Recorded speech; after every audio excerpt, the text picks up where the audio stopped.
大家好，欢迎来到纽约华人资讯网的直播现场，我是主播莉亚。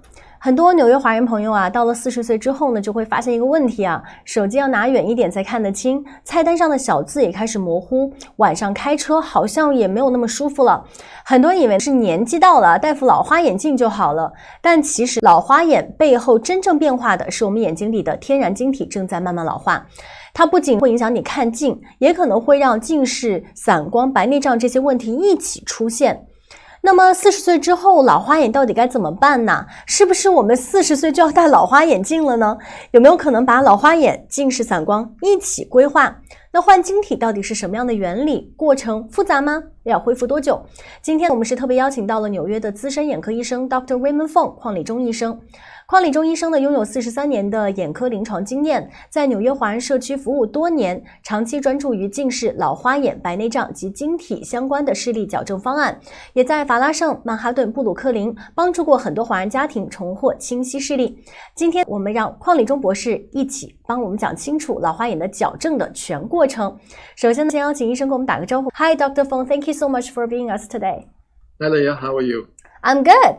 So very happy to talk with you regarding the presbyopia. A lot of people feel like, oh, it's actually, I can feel that my eyes change and some difference happened since the age of 40. So what is the difference of the presbyopia and the cataract surgery? Because people always connected them together. It's essentially the same. It's the same surgery. So think I always make the imagery of the eyes like a camera. And the lens of the eye, okay, is what we're operating on. In the case of cataract, the lens has changed and denatured, so your vision is not good. So we do cataract surgery, which is removing the lens of the eye and replacing it with an artificial lens. CLR, or clear surgery, or some people call RLE, is exactly the same, except the lens has not denatured. You're taking a lens, okay, of the eye, and you're removing it and you're placing it with an artificial lens. In many cases, the clear surgery is more successful. Why? First of all, the lens is not hard. Okay? The harder the lens is when you have a cataract, the more difficult it is to remove the cataract. Second, we're dealing with healthier patients, and that's key as well.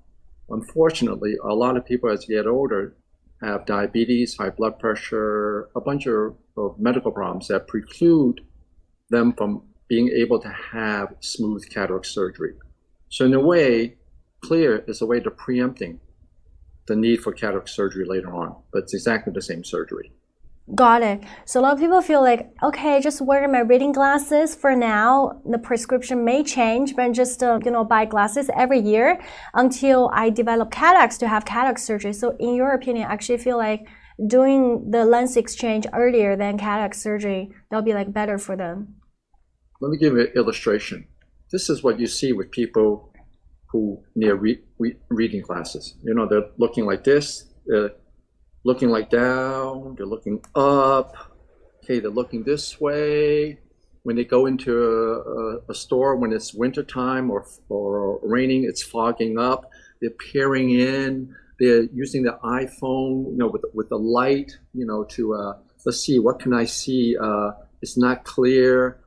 How do I put the flashlight on? You know, it's like, it's your style of living. Granted, 30 years ago, it wasn't much of a problem. We didn't have computers as much. We didn't have iPhones. We didn't depend on iPads. Now everything is close up. So if you're dealing with, you know, multiple glasses and you have them lying around and you're constantly trying to figure out which one is best for you, or you have the trifocals, progressive, where you're trying to find the best, you know, image, why live with that? Not in this day and age when we have the technology. It's like, why are you using a old Sony flip phone if we have iPhones and Samsung phones available now? This is the new age technology. It works. It makes your life easier, much, much easier. Got it. So for clear surgery, actually people can solve all problems like in just one surgery. How does it work? We know that there's a premium lens out there. So what is the premium lens that can help people get rid of glasses completely? Yeah, so premium lens is actually a lens that developed over the last 15 years, maybe more. The initial ones were okay, but technology advances and we're into the second generation. the premium lenses essentially give you distance, intermediate, and near without having to look up and down with the glasses. It's just natural vision that you can use for distance, intermediate, and near all the time. And also, granted, people will then say, well, if I do cataract surgery, then I can put the premium lens in, and cataract surgery is covered by insurance, not the premium lens. So in terms of cost as well, whether you have it now or later on, the cost is the same. It's out of pocket. Cataract surgery covered by insurance only covers the basic. You still have to wear glasses for distance and near. If you want the premium lens, that's not covered by insurance. So essentially what you're doing surgery, preempting the need for cataract surgery later on, and paying the same price. Got it. Are there any side effects of the premium lens? Yeah, so the second generation has less and less side effects. The main side effect we tell people is glare and halo.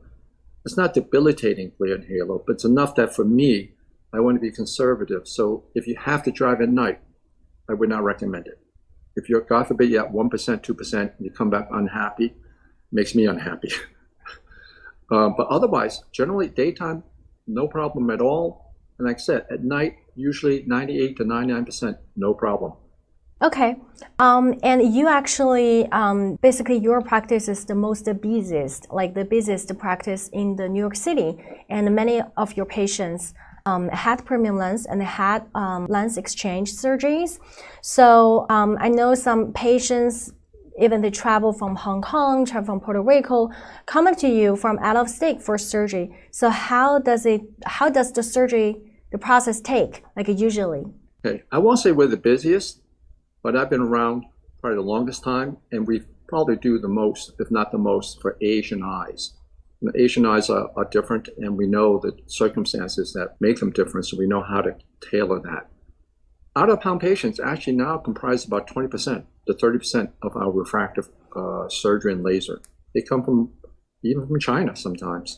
Out of state, we have one from Texas that's coming in. I think one from, Vancouver. We had actually one lady, not Chinese, she's from Germany. It was actually, she was going to be the deputy defense minister. Really? Yeah, I just did her clear last week. She's so happy. So typically we do Thursday, they leave Monday or Tuesday. So she had surgery on Thursday. She was very nearsighted. She was -7, -8. She sees today.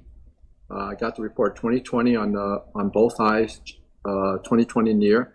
She's ecstatic, and I'm going to see her on Tuesday, and then she's going to go home. Wow. Yeah. You're going to see her next Tuesday? Yeah. I'll take a picture and I'll send it to you. She was actually a CEO of some big defense company. Oh my God, that's amazing. She was defense minister or assistant defense minister of Germany. Oh wow, because a lot of lens company actually they develop in Europe for many years, and they fly over Atlantic Ocean and come to you. Yeah, I actually told her, I said, you do have good doctors there, but be careful because again, that's the other thing. There are a lot of different lenses. Every doctor has their preferences, and I know, I got some references for her. From my colleagues, but I knew that they were very, very pro-naturalistic. They like to use Zeiss lenses from Germany, Zeiss. Yeah. Okay, so I said, be a little careful about that. That was just approved recently with Zeiss. Came over. And, did a surgery. So that's an illustration. You basically do Thursday, a few days a week, you go home. Got it. And you have many type of the patients. You have doctor, patient who is lawyer, and you did so many surgeries for your classmates who graduated from Harvard. So a lot of people feel okay, this is type of a premium lens sounds so high level. Is this only for rich people? I'm just a guy who working in a restaurant, in the kitchen. Is this something that's right for me? Or I'm just a nail salon owner. I just wear reading glasses because they're for rich people. How would you respond to that? Who are your patients? My patient is the community patients. I don't have a rich clientele. I mean, there are exceptions. Occasionally I'll get a professor, or actually I'm doing a professor CCNY next week.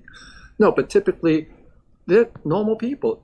The biggest demand are the people who really want to increase their the ease of life at work. It's really mostly restaurant workers, delivery people, and nail salon. Those are like my three biggest clientele.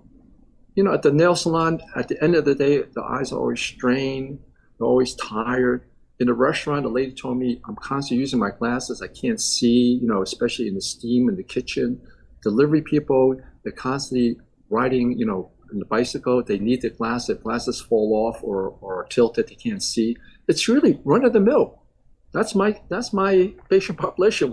They're not rich, believe me, not at all. It's everyday people. Got it. So actually many ordinary occupational Absolutely. patients will get in fact, it. I would say 90% ordinary people. Very ordinary people. Got it. So if your mom or dad, you know, having the problems, just, you know, go for it, because you're going to have this kind of surgery like now or like in the future. Yeah. So why don't you just have more years to celebrate your new vision? Exactly. And why do it later? The one thing that people tell me emphatically, almost 100% of the time is, gee, and that has to do with LASIK or anything else. Gee, I wish I had done it sooner. Yeah, for sure. Got it. And also there are people like wondering, you know, some celebrities, they're still wearing glasses, like Dr. Fossey, you know, he wearing glasses. And some, you know, maybe President Donald Trump, he's like wearing glasses, you know, like signing the papers. So if the vision correction technology is always so advanced, why those people won't have the surgery? So how do you respond to that? Okay, so let me backtrack a little bit. What percentage of celebrities wear glasses? Very few. Yeah, there are exceptions. There's some people who think they look better in glasses, but what percentage? If you look at all the photographs and everything else, almost none of them wear glasses. Why? They're very vain. They want to look well. Okay, so it actually says a testament to the fact that most people will look better without glasses. Second, how do you know that a lot of them didn't do LASIK or EVO or refractive? A lot of them did. Case in point, how many celebrities will say to you, oh, by the way, I have Botox.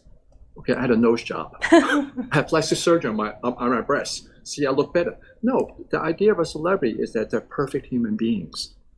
A lot of times they don't reveal what they've done to better their body image. Another example, just recently, Anne Hathaway, Devon Prada. She just recently revealed she had cataract surgery many, many, many years ago. No one knew. So I would theorize that, yes, there's always exceptions, but celebrities don't wear glasses, at least on the photographs, because they know they look better. And people do look better without glasses. And secondly, a lot of them did have it. They just want to reveal that they had this imperfection. Just like they don't want to say, oh, by the way, I had Botox last week. Or I had my nose done. Or I had my breast lifted, or my buttocks made firmer. They don't want to say that. They're quiet about that. They're quiet about plastic surgery in general, or elective surgery. Got it. Well, talking about Anne Hathaway, so she had early formulated cataracts. So, and that happens actually at a very young age, like age of 30 or something. Tell me more about that. Does people like around that early age, like such a young people, will have cataracts problem?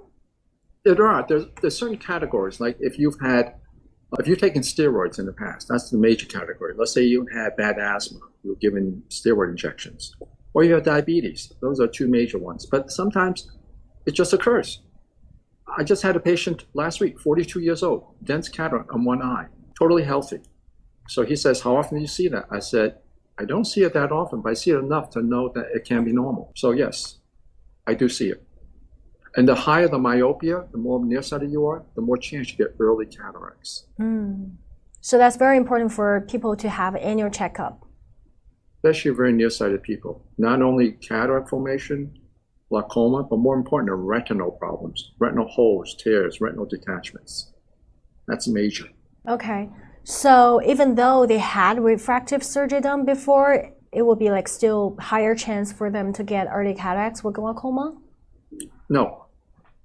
The incidence of increased glaucoma, retinal detachments, and cataract is not increased because you had refractive surgery. It's the fact that you're very nearsighted. And when you're very nearsighted, you have those three risk factors.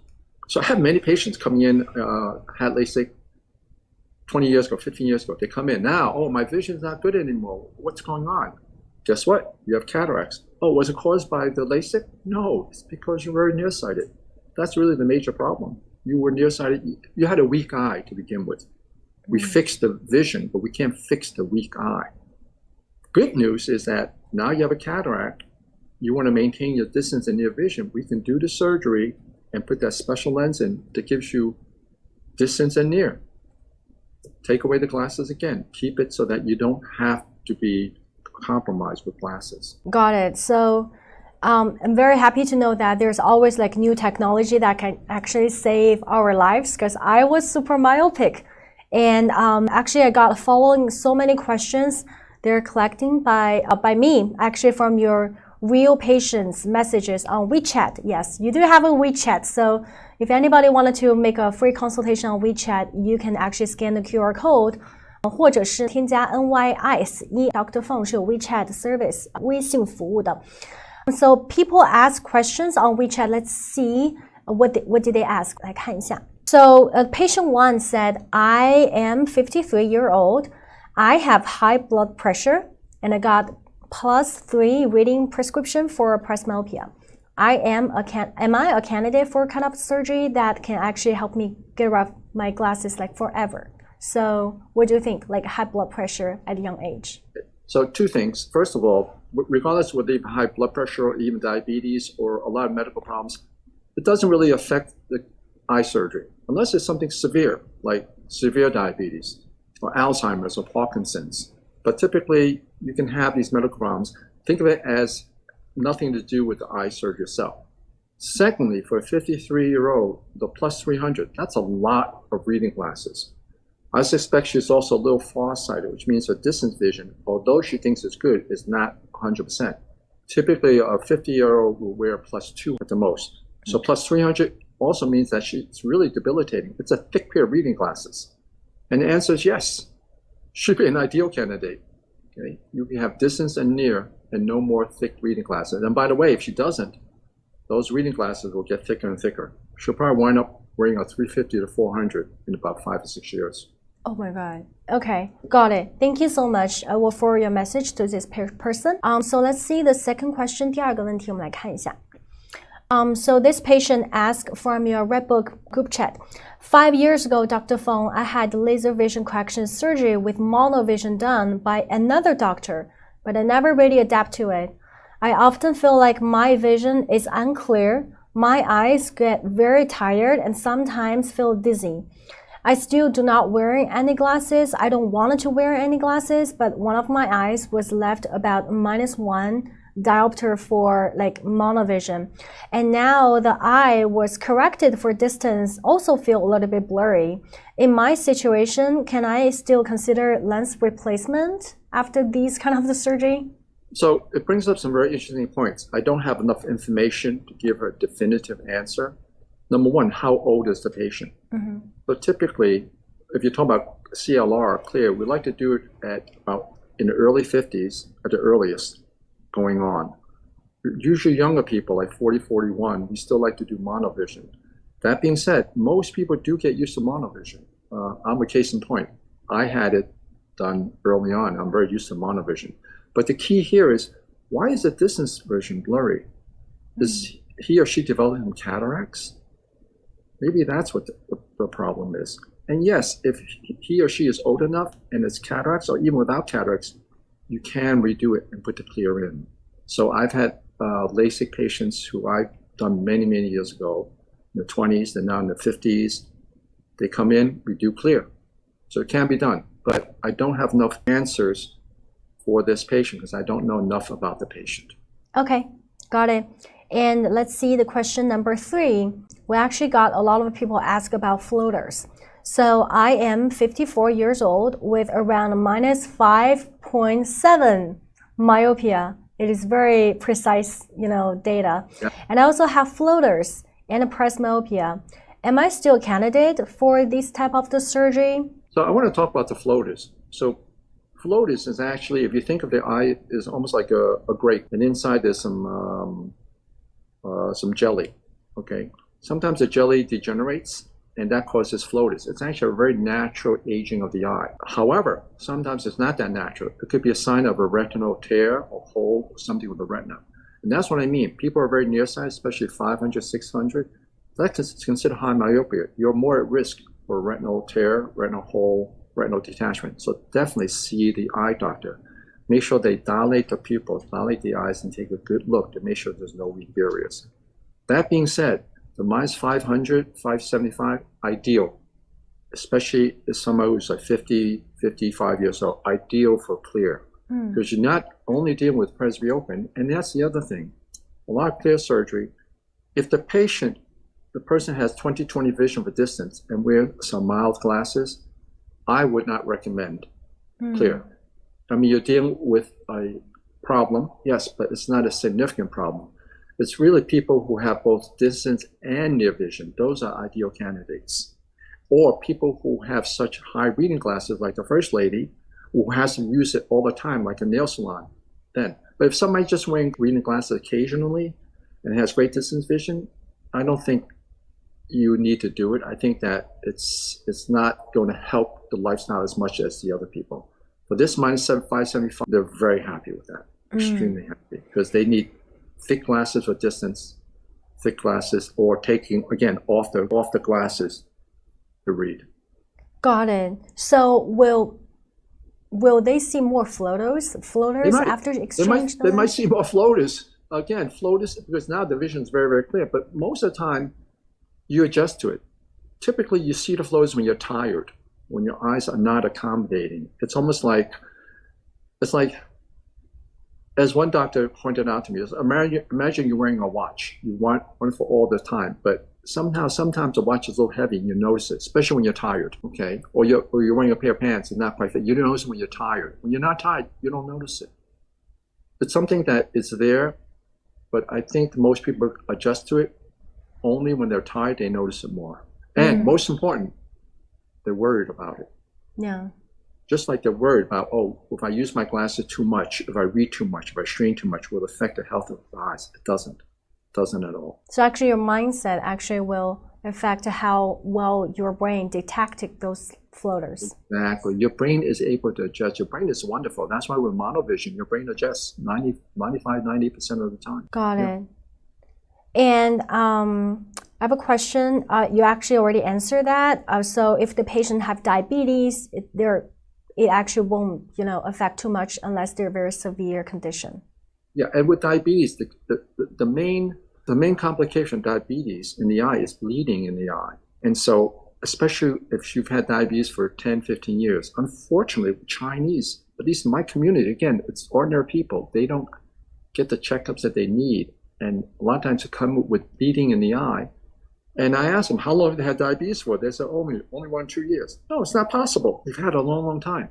So I urge people with diabetes, especially, they need to check up once a year to make sure everything is stable. But no, if the diabetes is under control, it's not a problem. You can do the eye surgery. If your blood sugar is like 200 or close to 200, you need to get that under control, of course. Yeah. Okay.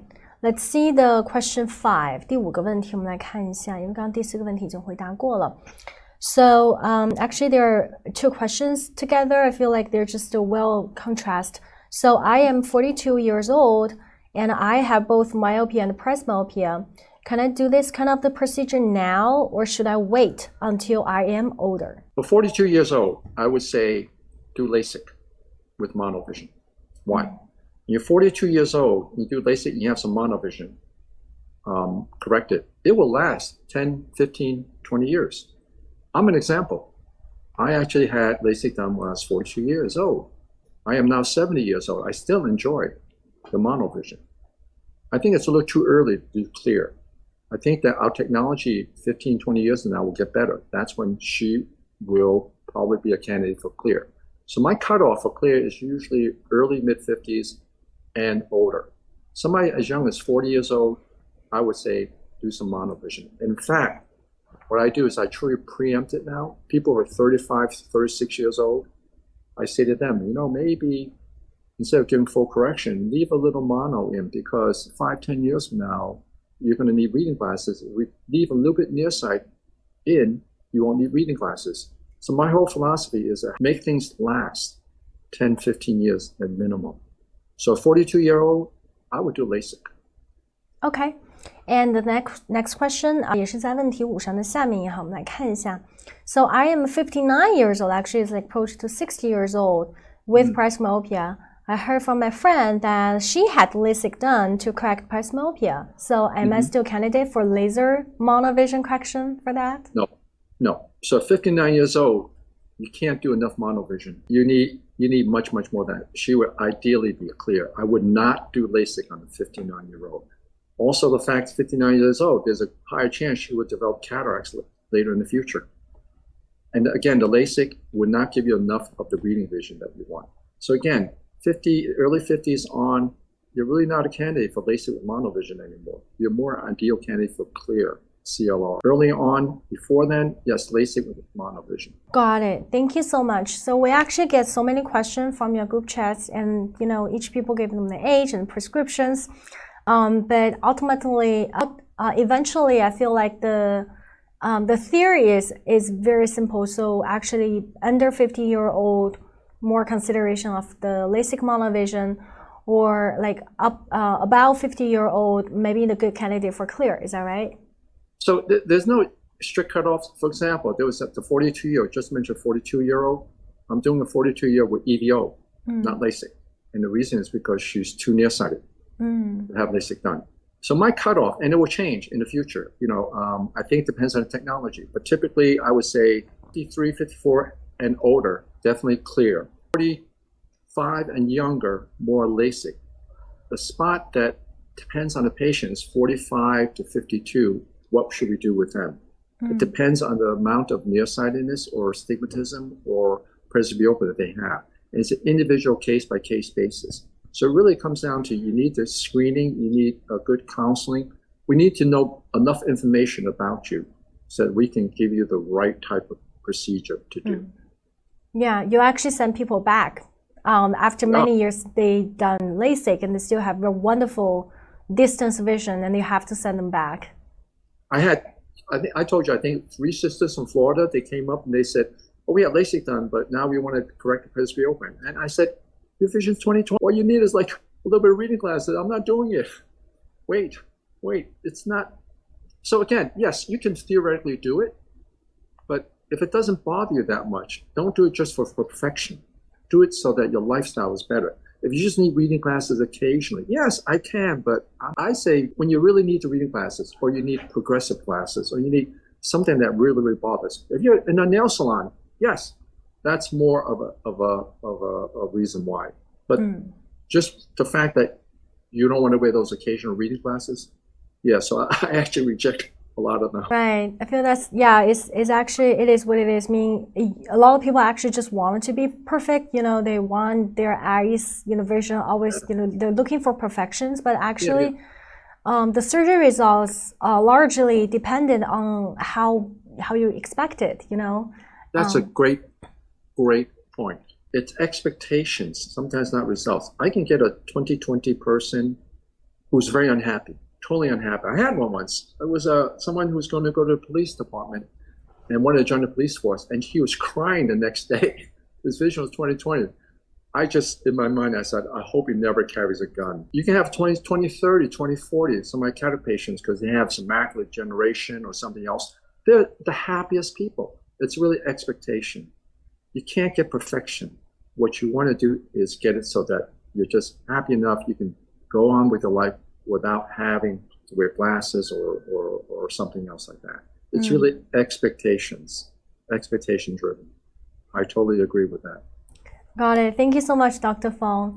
大家也听到了邝理中博士今天所讲的内容，基本上就是围绕老花眼，还有以后会不会得白内障的这个问题，以及什么时间去做，尤其是从40岁以上到50岁之间的这个朋友，很大程度上是取决于您现在的职业，以及您多需要这类的手术。那总体来看，这样的手术是基本每人的一生都要去做一次的，而且它也并不是说只有有钱人才会做，这实际上是美国每年做的最多的手术类型，这种换晶体的手术，大概美国每年有200万人会选择把自己的晶体换成透明的人工晶体。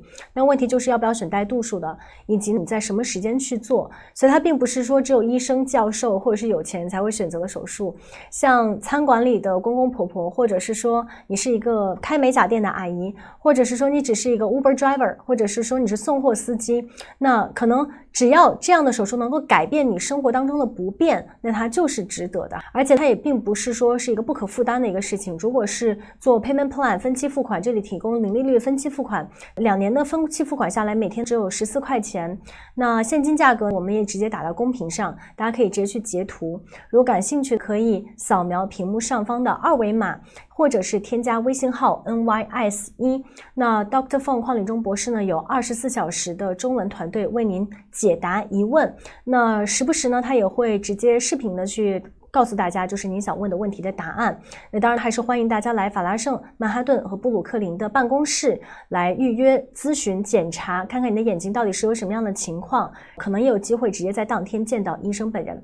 好了，以上就是今天节目的全部内容了。非常感谢邝理中医生参与到我们的节目当中。Thank you so much, Dr. Fong, for being us today. Thank you. Oh, my pleasure. And actually, with the WhatsApp, I really enjoy answering patients' questions like that. I think just to let your audience know, the key information is your age, as well as how not myopic or presbyopic. Not so much presbyopic, age actually is the most important factor.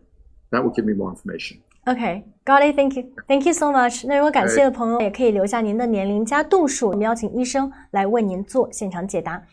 我们下期节目和 Dr. Fong 再见，再听听有多更多有关于老花眼的问题。Thank you so much, Dr. Fong. I will looking forward for the next episode. Bye bye. Thank you very much. Bye bye.